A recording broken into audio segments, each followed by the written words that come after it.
Welcome to Inspiring Possible. I'm Christy Pennison, former stuck person turned therapist and dream consultant. Are you feeling stuck, overwhelmed, uncertain, or just need a little inspiration? Then I want to help you gain the clarity, confidence, and courage to create possibilities and live a life you love. Because folks, life's too short to be miserable. Hey, my possible people, it is so good to be back with you. And I'm really excited about this episode. I mean, I get excited a lot, but I've been hearing a lot. We've had a lot of changes that have been going on in our culture and our society and our country. And you may be listening from anywhere around the world, but right now I have just heard a lot of uncertainty. I've heard a lot of confusion, sometimes fear. And I'll be honest with you, I'm like you. I don't care for uncertainty one bit.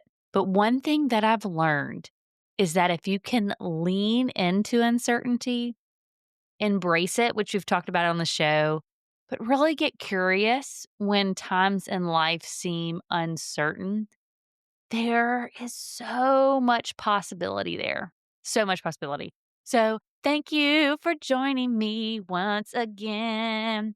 I know we've had a lot of solos at the beginning of this year, but we have some incredible guests that are starting to get lined up for the rest of the year. It's been really cool to see how this year has started, and I'm really excited to see where it's going to go because I do feel like this podcast is starting to get reinvented. And we're going to talk a little bit about that when you are in uncertainty. And seriously, I mean, part of the past several months have had a lot of uncertainty and unexpected things in my life. And so I've had to pivot, but it's cool because I'm about to see how this can go full circle. And this uncertainty, even in this season of where this podcast can go, is going to be really fun to watch. So I hope you got your seatbelt on, and I hope you still pull up a chair or drive or walk or whatever you do when you listen. And really, hopefully, join me for the journey because this is your journey too. And I think there is still some incredible things for you to reprioritize, reinvent, recreate for you in this year. And I want to help you do that.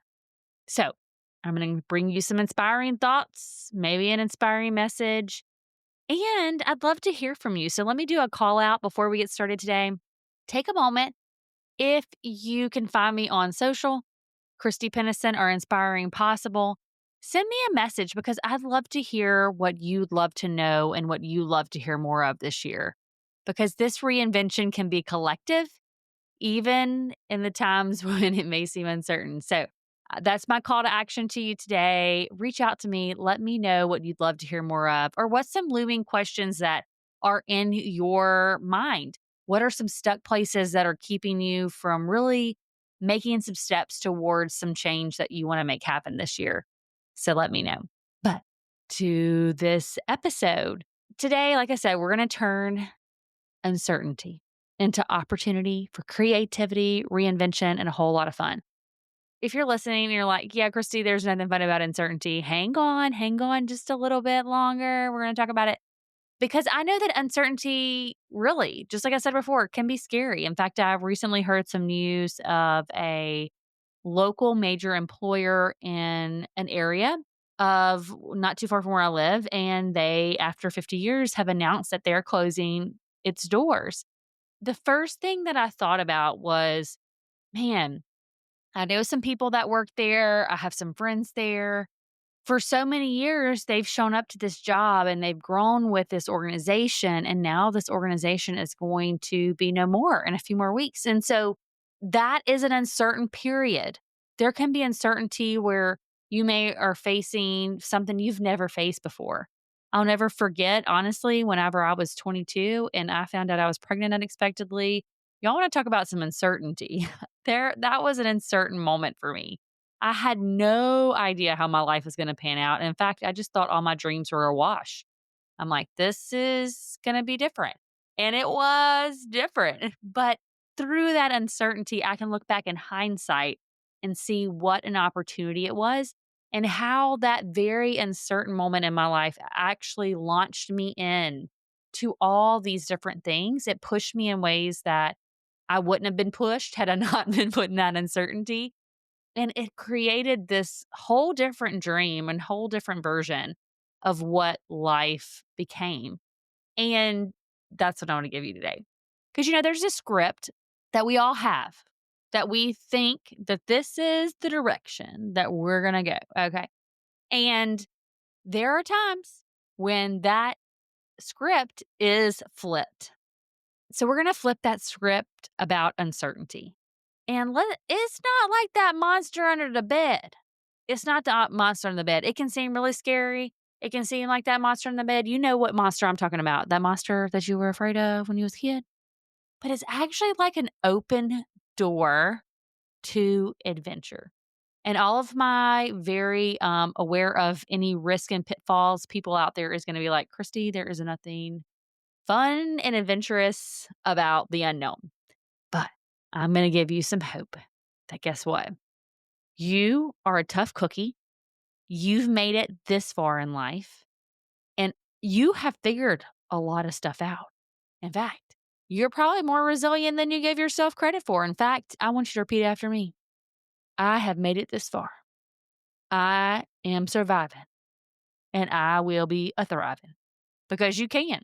It can be scary, but it can also be an adventure. It can be the craziest journey you ever went on in your life. And there are so many times when I can think of how the unexpected pushed me into places I would never thought about. In fact, right now we're in a pivotal moment for one of the things that I do in life. And we're about to move this office. Okay. And I can remember several years ago being in a situation where an office flooded, and we've talked about this story on here, but our office got flooded, and that was so uncertain. I was like, I don't know where we're going. I don't know what we're going to do. We got people to see, people to help, people to serve, and we don't have a place because our office flooded. But it's incredible to see how that adventure has unfolded. And I'm not saying I wasn't stressed at times, but it's been incredible to see where the journey has led in those few years. And it has been a real adventure in places that I could have never expected. In uncertain times, there is things that we have to let go of, but there's also things that we can have wide open arms to receive. And we can't always hold on to what was. I know we like to. I know that the what was is the comfortable. What is the familiar. The what was is the I know what that is. But for you to step into the what is and what's possible, you have to let go and you can't hold on to both at the same time. And it's kind of like life is a choose your own adventure book. I'm not saying that some adventures don't get chosen for us, but there's still a lot of power in choice. And so if you are in an uncertain moment right now, I'm going to give you 3 things that I would encourage you to do in this moment to take with you. And even if you're like, Christy, I'm pretty certain about life right now, these 3 things can help you. Okay.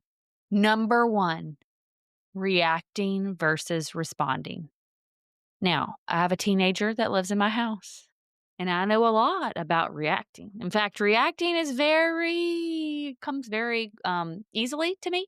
If something happens, my knee-jerk reaction is not always the best. And if you surveyed my daughter, she would say that I probably react more than I respond.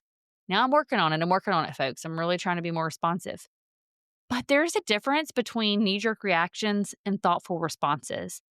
And the 2 things that normally need to happen is time and thought. And not thought of like, I'm stuck on this negative thinking pattern and I'm just keep on going and I'm getting madder and madder the more that I think about it. I don't know if y'all have watched some of these videos online, but I really don't want to see them, but I've seen a few where people have had some road rage, okay, where somebody does something and then they're reacting. They're reacting in a moment. And normally that reaction is not the best response.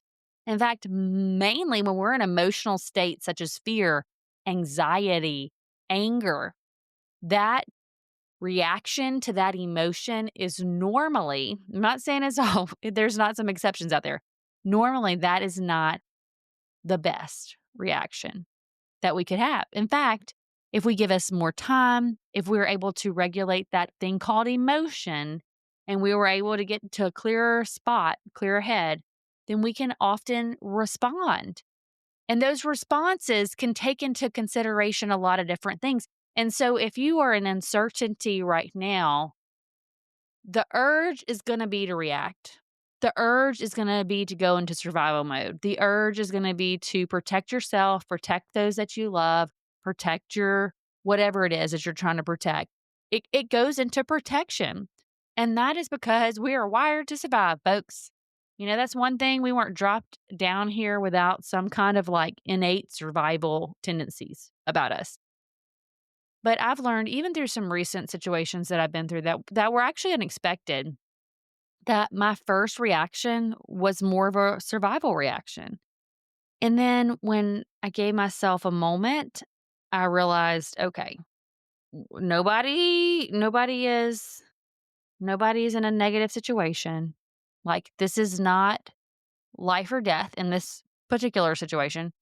And the more I gave myself an opportunity to really reflect, see all the different sides, look at somebody else's perspective, look at their kind of maybe what they're thinking, put myself in their shoes, I then had a lot better response. And I'm not perfect by any means. I mean, for sure, I got me some responses some days that I would not want on no headline, okay?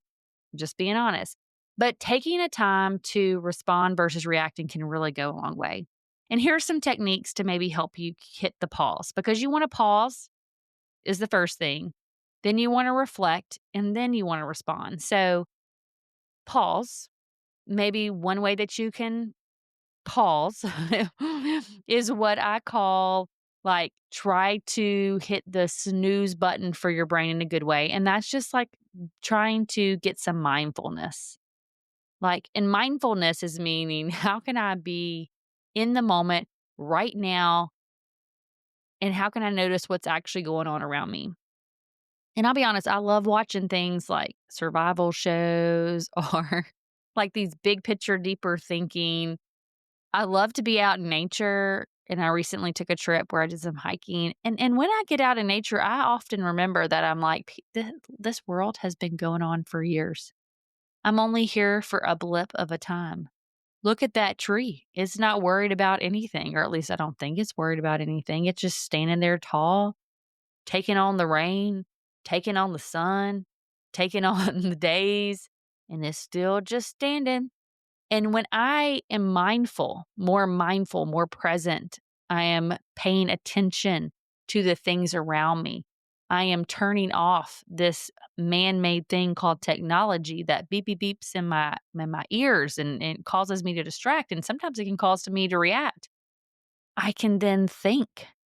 And when we are in times of we don't know what's going to happen next, we need space to be grounded, and we need space to remind ourselves, like, sometimes things are bigger than us, and that's okay.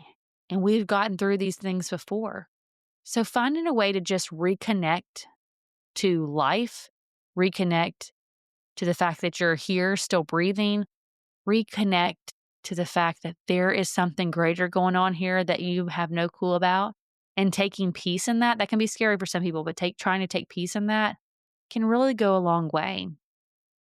Another way to pause in these times is I've talked about it before, but journaling with it. And you can do it with a twist. You can doodle, you can draw, you can write down thoughts in a fun journal. I mean, really, it doesn't have to be boring, folks. Sometimes you can just doodle things to capture your feelings. I mean, give it a shot. Getting your thoughts out onto some type of medium, those feelings onto some type of medium, can really help you just reflect and pause on, how am I actually feeling? So many times we go through life so quickly that even when uncertainty hits, we keep going because, again, we're trying to survive. But if there is nothing literally chasing you, and nothing is jeopardizing your life right at this moment, even though it might feel like it, give yourself some space to reflect on what it is that is really bothering you.